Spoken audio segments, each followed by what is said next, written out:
Bienvenidos a esta emocionante presentación sobre nuestro nuevo modelo de iglesia y el Instituto Bíblico de Capacitación y Apoyo Comunitario.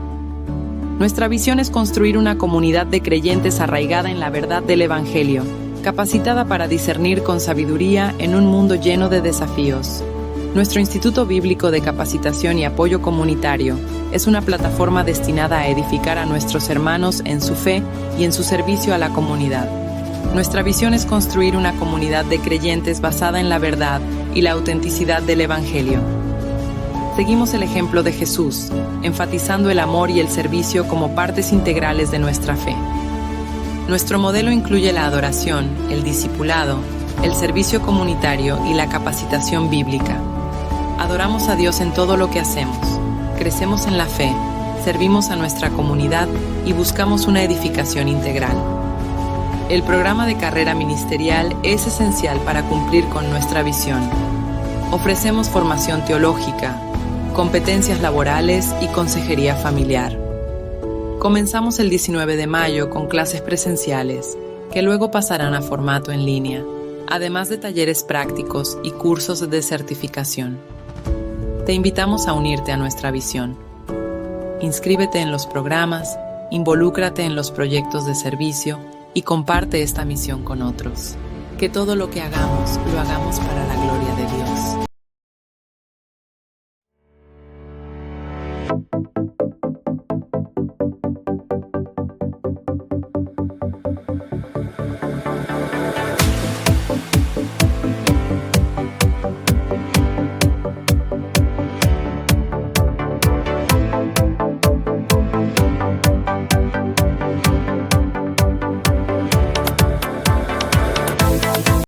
Muy buenas noches, amados hermanos. Qué alegría saludarlos por este medio. Ya estamos aquí para una clase más del Instituto Bíblico de Capacitación y Apoyo Comunitario en la carrera ministerial, el programa de carrera ministerial. Tuvimos problemas para transmitir por el canal de la iglesia. Ya tenemos también el canal del instituto. Solamente falta que tenga más antigüedad para que Facebook acepte la transmisión. Y por problemas técnicos, pues hoy tuvimos que transmitir por Radio Fe, este canal hermano, ¿verdad? Digámoslo así, de la iglesia. Y aquí por Radio Fe estamos transmitiendo esta clase número 30 de la teología sistemática, ¿verdad? Estamos en la etapa de madurez, en la parte de membresía, terminando la teología sistemática en el estudio número 30. Y sin más preámbulo, vamos a orar para que Dios nos ayude a librar esta oposición. Hay que perseverar, amados hermanos, seguir adelante en la gracia de Cristo y que todo lo que hagamos, lo hagamos siempre para la gloria de Dios. Así que oremos al Señor. Padre, en el nombre de Jesús te damos gracias por esta noche que tú nos permites presentarnos delante de ti, Señor, para exaltarte, para alabarte, para glorificarte, Señor, en todo lo que nos has mandado en la palabra de vida que es en Cristo Jesús. Te glorificamos grandemente, Dios de la gloria. Gracias por permitirnos estar en esta noche, Señor, firmes, perfectos y completos para escuchar de tu palabra, para poder ser instruidos en la gracia de tu nombre, en toda justicia y santidad de la verdad. Te alabamos y te bendecimos, Rey de la gloria, y te pedimos que seas propicio a nuestras rebeliones, que seas propicio a nuestros pecados, y nos concedas esta gracia de poder escudriñar hoy tu bendita palabra, Señor. Te damos gracias y te alabamos y te bendecimos grandemente, Señor. Toma control de todos los dispositivos, de toda la tecnología, para que la palabra fluya de manera constante y quede en los corazones de cada hijo tuyo que anhela el cambio, la transformación de su vida para conformarse a ti. Te damos la gloria en el nombre de Jesús. Amén. Amén. Muy bien, amados hermanos, sin más preámbulo, vamos a iniciar esta clase, ¿verdad? Lección número 30, estamos hablando de la teología sistemática. Vamos a entrar en la parte de la doctrina de Cristo y vamos a empezar por esta enseñanza muy, muy importante, la deidad de Jesucristo. Amén. La deidad de Jesucristo. Así que vamos a ver aquí la lección número 30. Espero que ya la tengan contestada. Parte 1. Muy bien. Vamos a iniciar sin más preámbulo. La importancia de la doctrina, hablando de la deidad de Jesús. Una de las doctrinas más importantes con respecto a Jesús y el cristianismo es la deidad de Jesucristo. Uno simplemente no puede ser cristiano, esto es muy importante, sin reconocer que Jesús es Dios el Hijo, la segunda persona de la Trinidad o de la unidad, como ustedes gusten llamarlos, en el sentido de tres personas diferentes, que se encarnó para la salvación del hombre. Viendo la importancia de esta verdad, comencemos nuestro estudio de Jesús con la doctrina de su divinidad. Amén. Vamos a recapitular. Recordemos que hemos entendido la revelación del Dios verdadero desde la concepción, desde la traducción de la palabra, ¿verdad? Cuando dice la Escritura en Génesis, hagamos a Dios, dice la palabra en el Génesis, ¿verdad? Hagamos al hombre conforme a nuestra imagen y semejanza. Siempre se ha considerado desde el tiempo del Génesis, ¿verdad? Decíamos en el idioma hebreo, la palabra que se usa, y Dios hizo la tierra, esa es la palabra que quiero enfatizar. La palabra en hebreo es Elohim, y esa palabra expresa un plural. Cuando Dios dice, hagamos al hombre a nuestra imagen y semejanza, no habla a los ángeles, no habla a ningún ser inferior, sino habla a esta unidad, esta Trinidad, tres personas diferentes, el Padre, el Hijo y el Espíritu Santo. Esto es importante porque eso está mostrado y está enfatizado en muchas áreas de nuestra vida como atributo glorioso del Señor. Cuando Dios habla de que el matrimonio será el hombre y la mujer una sola carne, cuando habla que la iglesia será un solo cuerpo, cuando habla que seremos uno con Cristo, la unidad es este misterio tan hermoso que nos revela que el Dios verdadero se expresa en cierta parte de la Escritura como uno solo. Tu Dios uno es.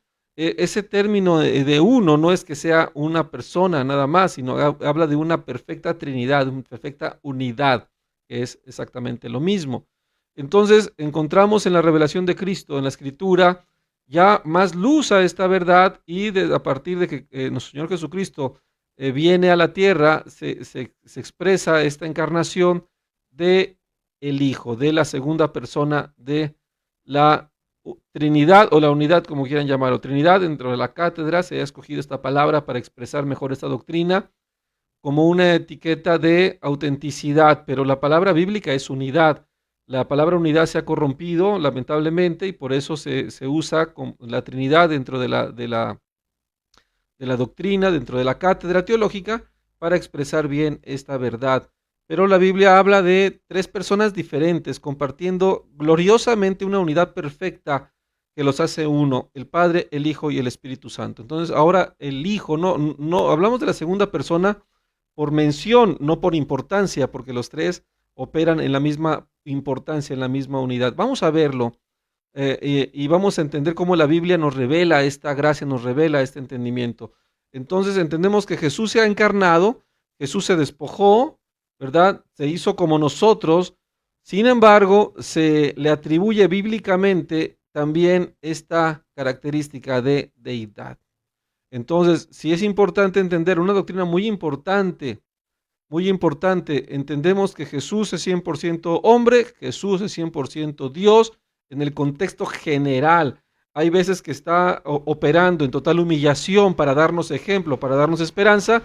Sin embargo, también se muestra su elección en sus atributos, que solamente son exclusivos del Dios verdadero, revelado anteriormente en el pacto hebreo, en el pacto de Moisés, y que nos demuestran que efectivamente hay esta unidad y que Jesús es Dios.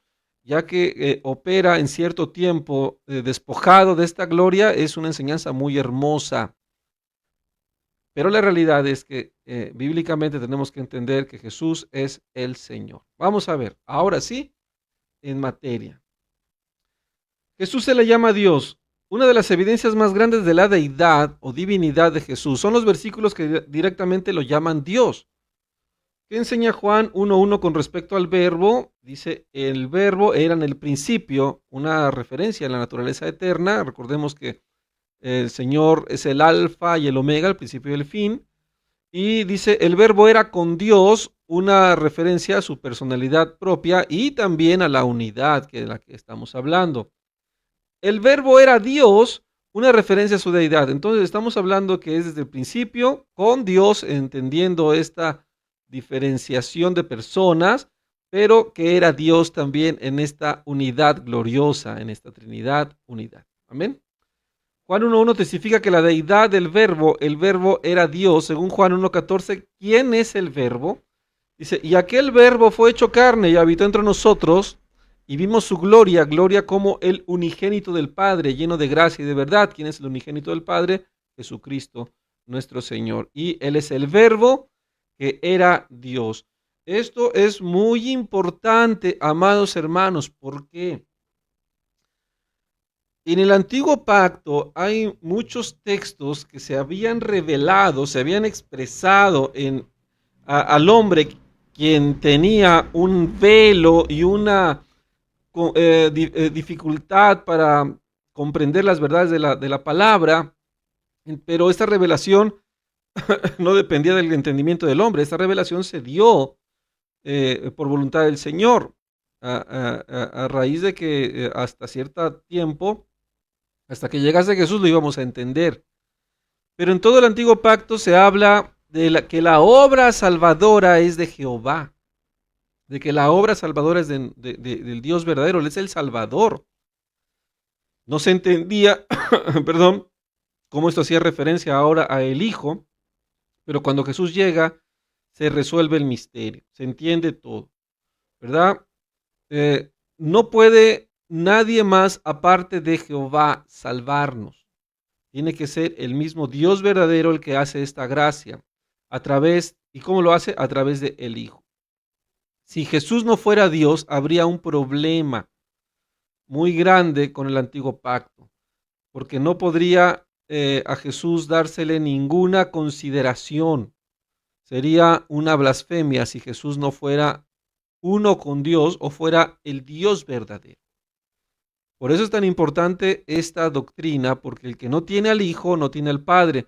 De esta doctrina depende nuestro entendimiento, nuestra transformación a una vida nueva y cómo nosotros podemos realmente entender las cosas celestiales, las cosas eternas a través del Espíritu Santo, que es la tercera persona de la Trinidad. Por eso es muy importante esta doctrina de Jesús como Dios. Y es muy atacado, hay sectas que niegan la deidad de Jesús, entonces ya hay un problema muy grande por lo regular. No son sectas de buen testimonio en lo íntimo, son sectas de apariencia, no de corazón. Son doctrinas que no llevan a la verdad, que no llevan a la vida eterna, que a final de cuentas son una más como la institución romana, que son cosas terrenales, son cosas efímeras, que no tienen valor contra los apetitos de la carne, de la naturaleza humana, y que no son realmente válidos para el día de la salvación y la redención eterna, que solamente es a través de la fe en Jesucristo, y esto es creyendo que Él es el Dios verdadero. Esto es muy importante. Entonces, Juan 1:1 testifica claramente que el verbo era Dios, y Juan habla de esta concepción teológica desde un principio en la unidad con el antiguo pacto. Jesús es Dios y Él se ha despojado de esa deidad. No ha dejado la unidad, pero sí se ha despojado de esa gloria. No estimó el ser igual a Dios como cosas a que aferrarse, sino que se despojó a sí mismo haciéndose siervo, siendo semejante a los hombres. Y ahí fue como padeció, ahí fue como hizo esta obra redentora, y después fue restaurado a su gloria eterna, como el Dios verdadero sentado a la diestra del Padre, ¿verdad? Un lugar único, un lugar que solamente corresponde en la gloria al Dios verdadero, y esto es la unidad hermosa, el Padre, el Hijo y el Espíritu Santo. Amén. Esto es muy importante, muy hermoso. Jesús el Verbo. Nota, ¿por qué se llama Jesús el Verbo? La palabra verbo proviene de la palabra griega logos y significa literalmente palabra o razón. Para los griegos la palabra se refería a la razón o el principio racional que gobernaba el universo. Para el judío la palabra se refería a Dios, Jesús es el logos o verbo porque es Dios y la expresión perfecta de Dios al hombre. Amén. El conocimiento, la expresión, el razonamiento, la palabra, logos, el conocimiento, más no solo de conocimiento técnico, sino un conocimiento filosófico, digámoslo así, si lo expresaban los griegos. Esto de alguna manera quería expresar lo que ellos no conocían, que era la gloria de Dios. Usaban esta palabra, por eso Juan la escoge, el Espíritu Santo, para que los mismos griegos entendieran el concepto glorioso de Jesús como el verbo hecho Dios. Y esto es algo hermoso. Amén. Los siguientes versículos llaman a Jesús Dios. Escríbelos con tus propias palabras. Amén. Romanos 9:5 dice: de quien son los patriarcas y de los cuales según la carne vino Cristo, el cual es Dios sobre todas las cosas, bendito por los siglos. Amén. Jesús es el Salvador que habría de venir como hombre y Él es Dios sobre todas las cosas. La Biblia de algunas sectas trastornan las comas, acomodan el balón con la mano y corrompen este texto. Pero es muy claro Pablo diciendo: vino Cristo según la carne entre nosotros, el cual es Dios sobre todas las cosas. En el principio era el verbo era con Dios, Juan lo dice. Hebreos también lo aclara. Amén. Muchos textos encontramos en esta aclaración para entender que efectivamente Jesús hace armonía con el antiguo pacto acerca de la obra salvadora que haría Dios. Muy bien. Tito 2:13 dice: guardando la esperanza bienaventurada y la manifestación gloriosa de nuestro gran Dios y Salvador Jesucristo. Amén. Muy importante esta doctrina, porque adoramos al Dios verdadero, adoramos a Jesucristo nuestro Señor. No podríamos adorarle, no podríamos exaltarle si no fuere Dios. Muchos dicen que Jesús es un profeta al cual se venera, al cual se reconoce. No, tampoco se permitiría hacer eso si Él no fuera Dios, porque la salvación es de Jehová, dice el antiguo pacto. Y la palabra Jehová es una palabra muy difícil, o sea, la palabra de la cual se tradujo Jehová son 4 consonantes en hebreo, muy difícil de pronunciar. Incluso algunos teólogos no validan la traducción de Jehová como una buena traducción al nombre del Señor. Pero, amados hermanos, el detalle no es tanto entender la perfección de la traducción, sino la intención de la traducción, que es reconocer al Dios verdadero, al Dios de la gloria, y entonces entendemos ahora por medio de Cristo que incluso se menciona como el Padre, ya tomando esta faceta en la revelación de la Trinidad, y es importante entender que la salvación es de Dios. Y entonces Jesús tendría que estar implicado en esa deidad, si no, no podría atribuírsele a Jehová la salvación. Pero en ese nombre ya viene integrado en la traducción de esos 4 consonantes esta doctrina de unidad perfecta, y eso es algo hermoso, amados hermanos. Muy bien, aguardando la esperanza bienaventurada y la manifestación gloriosa de nuestro gran Dios y Salvador Jesucristo, Tito 2:13. Jesús es la manifestación gloriosa de nuestra salvación. Él es nuestro Dios y Salvador. Segunda de Pedro 1:1, Simón Pedro, siervo de Jesucristo, a los que habéis alcanzado por la justicia de nuestro Dios y Salvador Jesucristo, lo aclara muy, muy gloriosamente, una fe igualmente preciosa que la nuestra. ¿Cómo llama Pedro al Señor Jesucristo? Nuestro Dios y Salvador. Amén. Hemos alcanzado una fe por la justicia de Jesucristo, nuestro Dios y Salvador. Muy importante, fundamental entender que por eso nosotros alabamos al Señor, exaltamos a nuestro Dios y soberano Jesucristo nuestro Señor. Amén.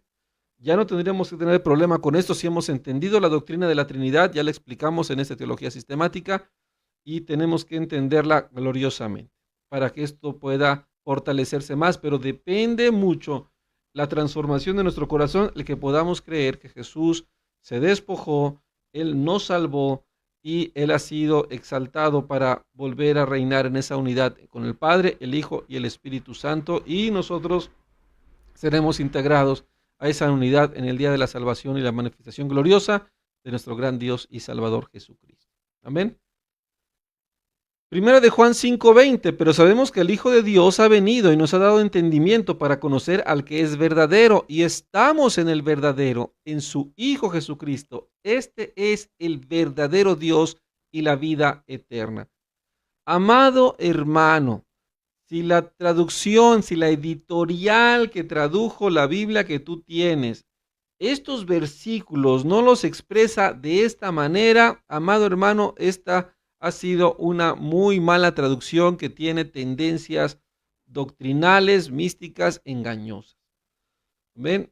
Pero la buena noticia es que ninguna de las traducciones sensatas ha omitido esta gloriosa traducción de esta manera. Solamente la traducción del Nuevo Mundo omite salvajemente la palabra que tenemos que expresar. Lamentablemente, estos hombres han blasfemado y han corrompido y cortado estos textos para acomodarlos a su doctrina, la cual no les ha servido para transformar sus corazones y ha dado testimonio de ser una doctrina insuficiente para la sabiduría y el entendimiento divino hacia el hombre.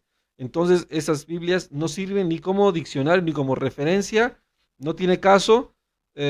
También hay doctrinas como estas aberraciones, como la luz del mundo, que tampoco creen que Jesús es Dios, aunque ellos tienen usan esta Biblia, pero tienen un velo impresionante. Hay que tener mucho cuidado con esto.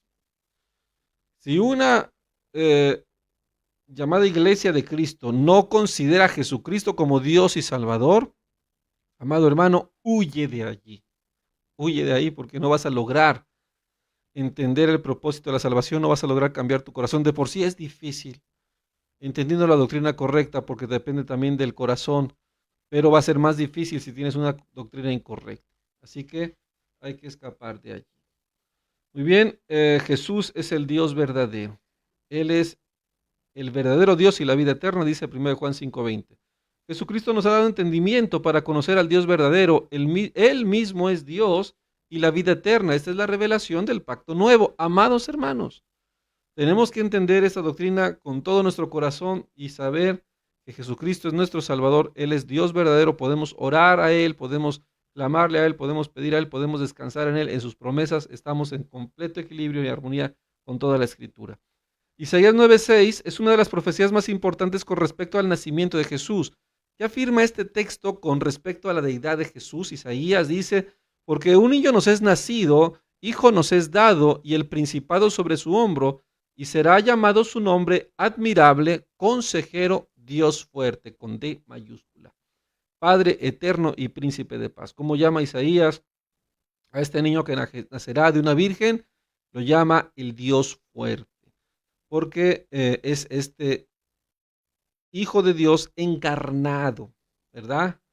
Encarnado. Se le ha atribuido la tarea al Hijo de Dios de mostrarnos al Padre. Siempre nos ha mostrado al Padre desde el antiguo pacto hasta el pacto actual. Amén.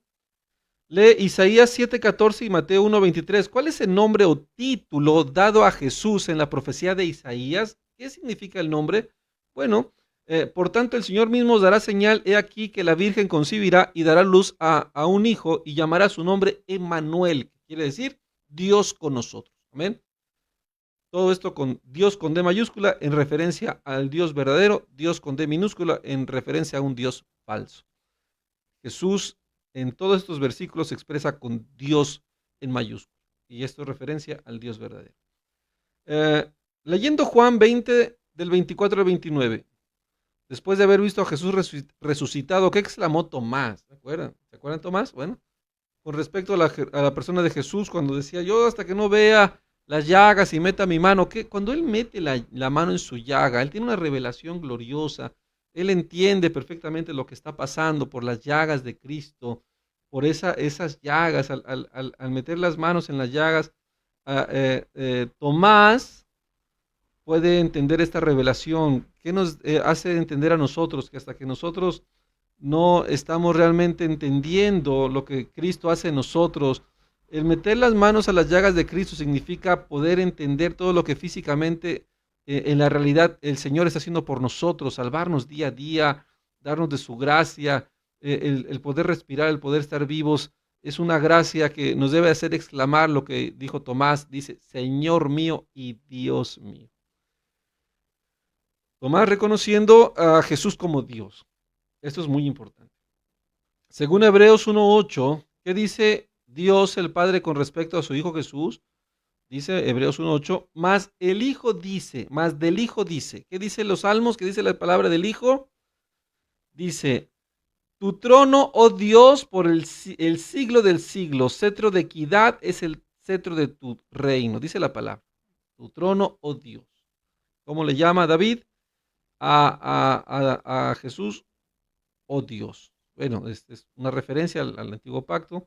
Tu trono, Dios, por los siglos de los siglos, cetro de equidad es el cetro de tu reino.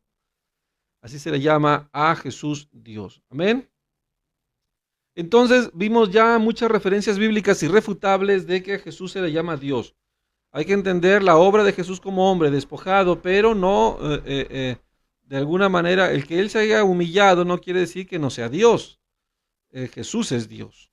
Él retoma esta identidad, esta gloria en la resurrección, ¿verdad? Jesús se considera igual a Dios. La Biblia dice que Jesús es Dios. Esto no significa que Jesús es un Dios con D minúscula, no, sino que es absolutamente y completamente Dios. El Dios verdadero. Nosotros ya sabemos que el Dios verdadero es una Trinidad. Amén. No una sola persona, 3 personas perfectamente unidas. Esto es glorioso.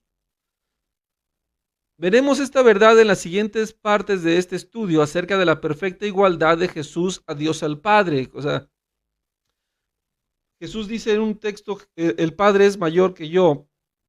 Amados, lo está diciendo como hombre para que nosotros no nos hagamos tampoco, no vayamos a hacer una ecuación insensata como lo hacen algunos, que dicen, a ver, Jesús es Dios, ajá, Jesús vive en mí, ok, entonces yo también soy un Dios pequeño. No, eso es una aberración. Nosotros no somos dioses ni nada, aunque Jesús vive en nuestro corazón. Jesús vino como hombre, se despojó y como hombre nosotros vamos a tener una relación con Dios, pero no una igualdad, no el poder de Dios para ser Dios Junior, como hay una herejía bastante grande que se enseñó hace algunos años, una blasfemia que ha traído a la perdición a mucha gente. Pero la intención de la palabra aquí es considerar a Jesús igual, y obviamente le vamos a respetar esa deidad al Hijo, entendiendo que cuando Él ha sido exaltado, que cuando Él ha sido glorificado, se centra en esta gloria hermosa. Amén.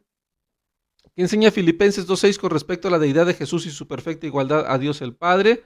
Dice Filipenses 2:6, el cual, siendo en forma de Dios, no estimó el ser igual a Dios como cosa a que aferrarse, sino que se despojó, porque esa era la obra que Él tenía. Tenía que despojarse, venir aquí, igual que nosotros, en una condición de debilidad para glorificar el nombre del Padre.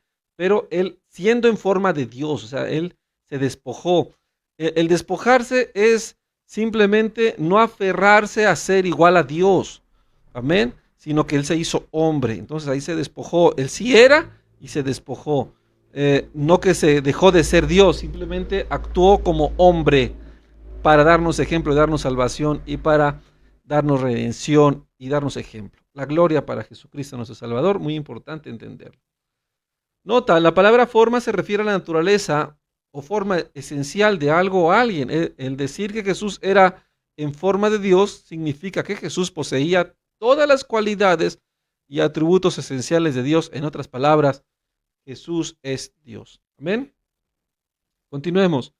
Según los siguientes versículos, ¿qué enseñó Jesús con respecto a su igualdad con Dios el Padre?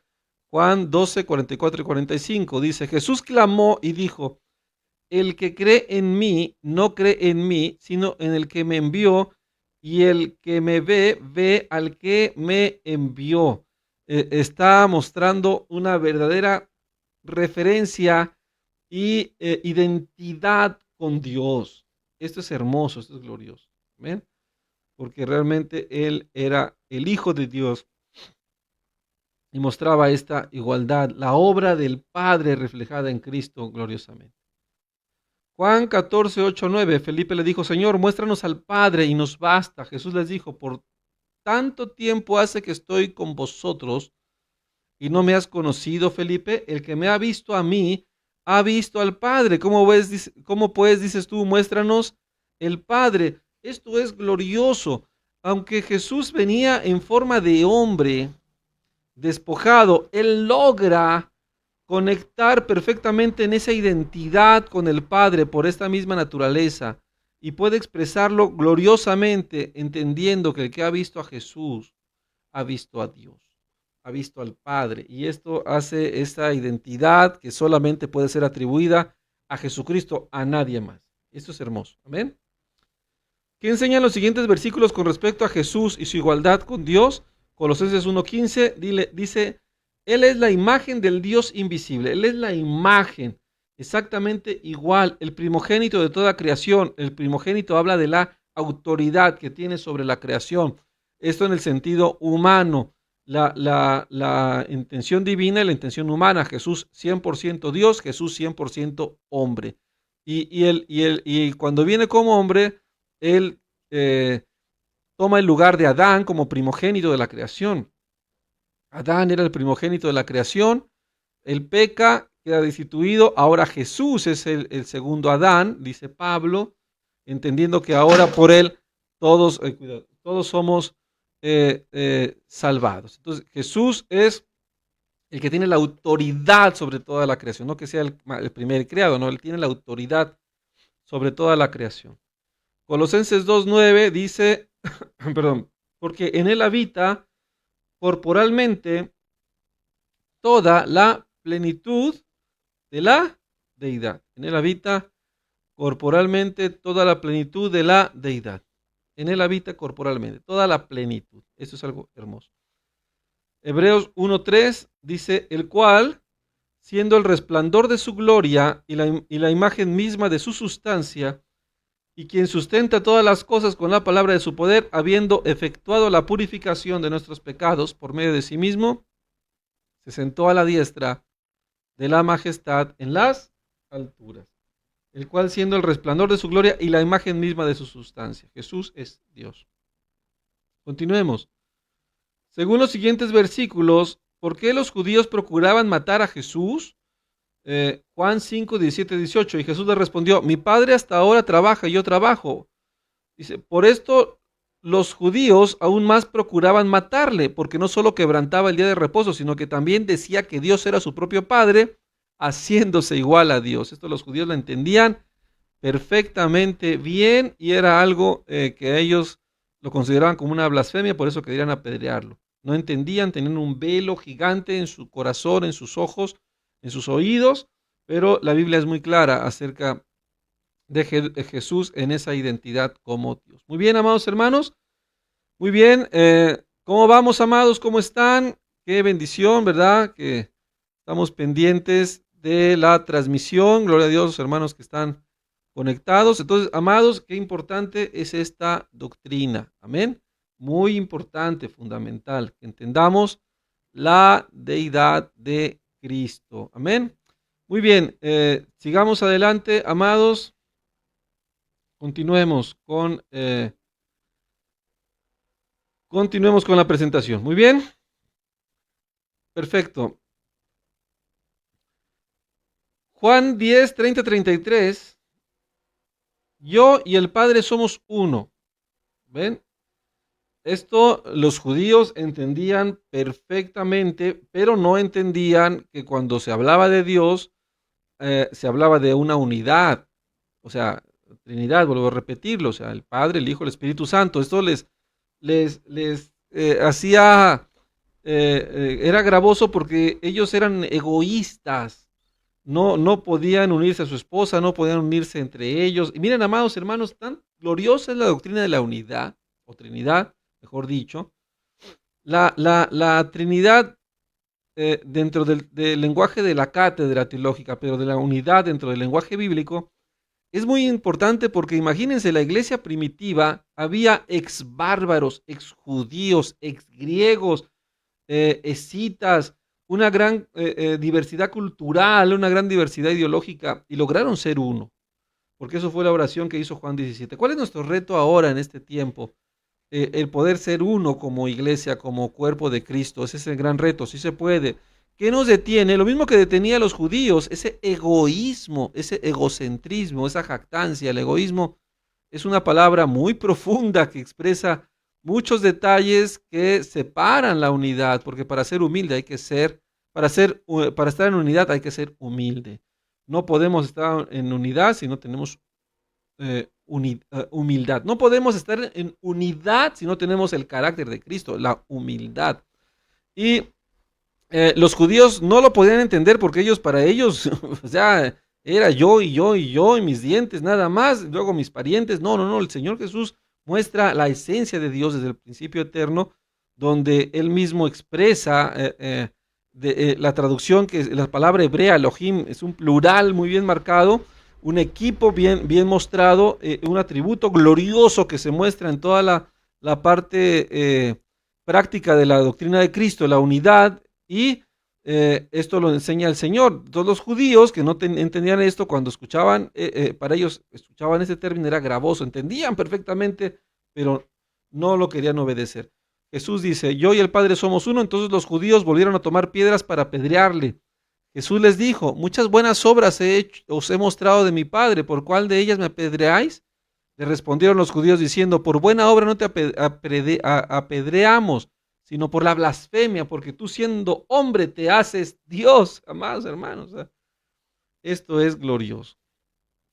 Tú siendo hombre te haces Dios. Ese es el misterio hermoso de la doctrina de Cristo.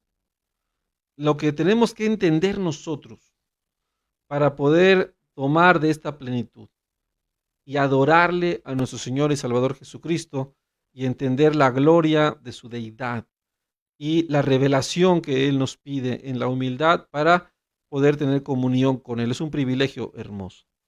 Amén. Nota, es importante ver que cuando los judíos acusaban a Jesús de hacerse Dios, Él no lo negaba. Si Él no fuera Dios, Él habría negado sus acusaciones y explicado que ellos no habían entendido sus enseñanzas, pero el Señor siempre manifestó que era correcto lo que ellos decían, que Él era Dios. Jesús es el Hijo de Dios. Muchas personas no se dan cuenta del verdadero significado del título Hijo de Dios. En Juan 5, 17 y 18 vemos que los judíos sabían muy bien lo que significaba. Según este texto, ¿a qué se refería Jesús cuando decía que Dios era su propio Padre?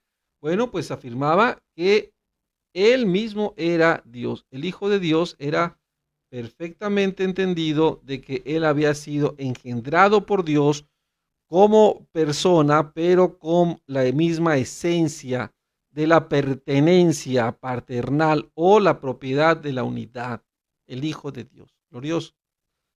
Lo entendemos nosotros muy vagamente. No es algo muy difícil de comprenderlo en su perfección, pero podemos entender esta pertenencia de identidad entre un padre y su hijo. Esto no se va a acercar tanto a esta comprensión, pero hablamos de este término como una pertenencia de identidad, amados hermanos, entre el Padre y el Hijo. El Hijo de Dios muestra entonces toda la autoridad, toda la identidad, toda la imagen del Padre. Para los judíos esto era algo que rebasaba sus mentes, aunque teológicamente era correcto. Jesús afirmaba que era Dios con esta interpretación. Continuemos, amados hermanos. Es de suma importancia que reconozcamos la diferencia entre Jesús como el Hijo de Dios y el cristiano como hijo de Dios. Es importantísimo aclararlo. El cristiano es un hijo de Dios por medio de la adopción. El momento que cree en el Señor Jesucristo recibe el derecho, la autoridad de ser un hijo de Dios. Jesús es el Hijo de Dios en virtud de su propia naturaleza y esencia divina. En Juan 1:14, versículo 18, en Juan 3, 16, 18, Jesús recibe un título que le distingue a los demás. Jesús es el unigénito Hijo de Dios. El unigénito Hijo de Dios. Amén. El unigénito, el único, engendrado en esencia, en naturaleza, en identidad, como Hijo de Dios. Muy bien. Continuemos, amados hermanos. Las referencias bíblicas a Jehová se le aplican a Jesús, lo que decíamos hace un momento. Vamos a verlo aquí ya con más detalle. Jehová es el nombre personal de Dios y el nombre más empleado en el Antiguo Testamento.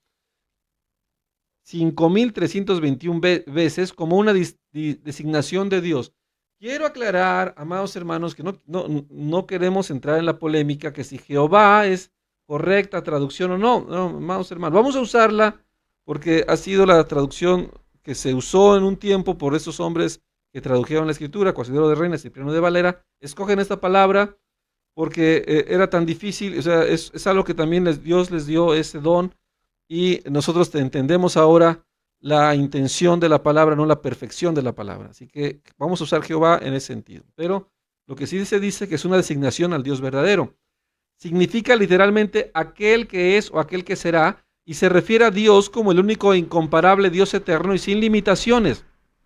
Hablando de Jehová. Las referencias bíblicas a Jehová que se aplican también a Jesús son evidencia indiscutible de que Jesús es Dios. Según Isaías 44:6, Jehová es el primero y el postrero. ¿Qué declara de sí mismo Jesús en Apocalipsis 17, 2 y 8 y 23, 13? Dice, yo soy el alfa y el omega, el principio y el fin, el primero y el último, en total armonía y concordancia.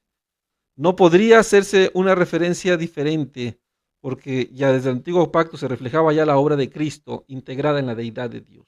Amén. Jesús es el alfa y el omega, Jehová es el primero y el postrero. Continuemos. La palabra alfa y omega son la primera y última letra del alfabeto griego y se emplean para enfatizar que Jesús como Jehová es el primero y el postrero. La frase se refiere a la eternidad de Dios que siempre ha existido sin tener comienzo o fin. Muy bien. En Isaías 6, del 1 al 13, se presenta la visión y llamamiento de Isaías. Según versículo 3 y 5, Isaías vio a Jehová de los ejércitos en su templo. Pero Juan 12:41 explica a quién vio Isaías, ¿verdad? Juan dice, Isaías dijo esto cuando vio su gloria y habló acerca de él, refiriéndose a Cristo. ¿A quién vio Isaías? A Jesucristo, el Hijo de Dios. Amén. Isaías vio a Jesucristo. En el antiguo pacto y en el nuevo pacto, cuando todos los siervos del antiguo pacto dicen, he visto a Dios, al que realmente vieron fue a Jesucristo. Porque nadie ha visto jamás a Dios. El unigénito Hijo de Dios, Él le ha dado a conocer. Jesús es el que siempre ha dado a conocer al Padre desde el Génesis hasta el Apocalipsis. Nunca veremos al Padre, pero sí veremos a Cristo. Los que dicen, he visto a Dios, muchos términos, ahorita Isaías vio la gloria de Dios, vio a Dios. No, en realidad quien vio es a Jesucristo, aunque es una prueba más de la deidad de Cristo, del que ven es al Hijo, que es Dios sobre todas las cosas. Muy bien. Continuemos. Según Isaías 40:28, Jehová es el creador de todas las cosas. ¿Pero qué enseña Juan 1:3 y Colosenses 1:16 con respecto a Jesús? Dice, todas las cosas por Él fueron hechas y sin Él nada de lo que ha sido hecho fue hecho. Isaías en otros versículos también dice, el que hizo la tierra por sí mismo. Esto refuta la doctrina de los testigos que dicen que Jehová es el obrero, haciendo referencia de Proverbios capítulo 8, cuando Proverbios capítulo 8 habla de la sabiduría como una metáfora. Acuérdense que Proverbios es un poema, y el poema habla de la sabiduría como una persona en término femenino. Entonces de ahí ellos tuercen que Jesús es el que ayudó al Padre. No, pero está hablando de la sabiduría como mujer. Jesús es varón. Entonces eso no puede explicar o sea, tuercen esta palabra que está muy clara. ¿Quién hizo las cosas? Jehová. ¿Y quién hizo las cosas? Jesús. Todas las cosas por Él fueron hechas. Él no ayudó a nadie, porque Jehová dice, con mis propias manos, por mí mismo. ¿Quién es mí mismo? Jesucristo el Salvador. Amén. Porque en Él fueron creadas todas las cosas, las que hay en el cielo, en la tierra, y las que hay en la tierra, las que hay en los cielos y las que hay en la tierra, visibles e invisibles, sean tronos, sean dominios, sean principados, sean potestades, todo fue creado por medio de Él y para Él. Habla la Escritura refiriéndose a Jesucristo como el creador de todas las cosas. Jesucristo es el creador de todas las cosas junto con el Padre. Amados hermanos, hay doctrinas que se van al otro extremo y dicen que ahora Jesús, que el Padre no, que Jesús sí. Bueno, lamentablemente todo eso ha sido un error, pero esto viene del entendimiento egoísta del hombre. Mientras haya este pensamiento egoísta, jamás entenderán la Trinidad como unidad o la unidad como Trinidad. Aclaro, Trinidad, término de cátedra teológica, una palabra usada para que normalmente entendamos, aunque bíblicamente la palabra es unidad, pero se ha corrompido tanto que se confunden ya cuando se habla de unidad, lamentablemente se presta a otras corrupciones doctrinales, entonces se usa Trinidad como un sello de seguridad, pero en realidad bíblicamente permanece la sabiduría en la palabra unidad, que es hermosa. Muy bien, por eso nosotros la enfatizamos y entendemos que bíblicamente es la unidad y hacemos referencia para el entendimiento. Según Proverbios 16:4, Jehová ha hecho las cosas por sí mismo, decíamos. Según Colosenses 1:16, ¿por quién fueron todas las cosas creadas? Jesús las hizo para sí mismo, Jesús mismo las hizo y Jehová las hizo para sí. ¿Quién las hizo? Jehová. Jesús es el mismo Dios siendo uno, dos personas diferentes, junto con el Espíritu Santo en perfecta unidad. Amén. Según Isaías 43:11, no hay nadie fuera de Jehová que salve. Jehová es el Salvador. ¿Qué testifica Hechos 4:12 con respecto al nombre de Jesús y su salvación? Dice, y en ningún otro hay salvación, porque no hay otro nombre bajo el cielo dado a los hombres en que podamos ser salvos. Amén. Según Joel 2:32, todo aquel que invoque el nombre de Jehová será salvo. ¿Okay? ¿Qué enseña Romanos 10, del 2 al 13 con respecto a Jesús? Dice, porque no hay diferencia entre judíos y griegos, pues el mismo que es Señor de todos es rico para con todos los que le invocan, porque todo aquel que invocare el nombre del Señor será salvo. Amén. Entonces, hay esta relación, ¿verdad?, entre Isaías 43:11 de invocar a Jehová. Ahora sabemos que en el nombre que nos ha sido dado es invocar a Jesucristo, que es el Señor de todos. Amén. Muy bien, vamos a continuar. El nombre Jehová significa aquel que es, y es una forma del verbo hebreo que se traduce yo soy. En Éxodo 3:13, Dios declaró su nombre a Moisés como yo soy. Cuando nosotros hablamos de Dios, decimos Jehová, aquel que es. Cuando Dios habla de sí mismo, dice yo soy. En Juan 8:58, ¿qué declaró Jesús de sí mismo? Dice la palabra, antes que Abraham fuese, yo soy. Amén. Gloria a Dios, amados hermanos. Pues muy bien, gracias a Dios porque nos permite ver estas evidencias bíblicas de la deidad de Jesucristo, ¿verdad? Es importante entender que Jesús se despojó, vino como hombre, pero su investidura de deidad permanece intacta. Él es el Dios uno, el Padre, el Hijo, el Espíritu Santo, perfectos en unidad, conocido como el Dios Trino por la Trinidad. Ya lo hemos visto. Y aquí vemos que Jesús, aunque viene en esta condición de que se despojó, su atributo de deidad permanece íntegro, asociado a esta revelación del Dios que se da en el antiguo pacto, que es ahora la revelación perfecta de Cristo, para entender esta verdad. Amén. Muy bien, amados hermanos, vamos a terminar aquí. Vamos a orar para que el Señor sea exaltado. Padre, te damos gracias por esta oportunidad que nos das de poder aprender de esta clase más de tu deidad, Señor Jesús. Te bendecimos, te exaltamos y te rogamos que nos permita seguir adelante en este proyecto de la carrera ministerial para ver tu gloria, Señor. Ayúdanos a ser perseverantes en nuestra salvación, siempre con amor a tu nombre, con temor y reverencia para la gloria tuya. Te damos gracias en el nombre de Jesús. Amén y amén. Muy bien, amados hermanos, nos vemos la siguiente clase. Que Dios los bendiga, sigan adelante comprometidos con su crecimiento espiritual. Que Dios los bendiga, muchas bendiciones y paz en el Señor.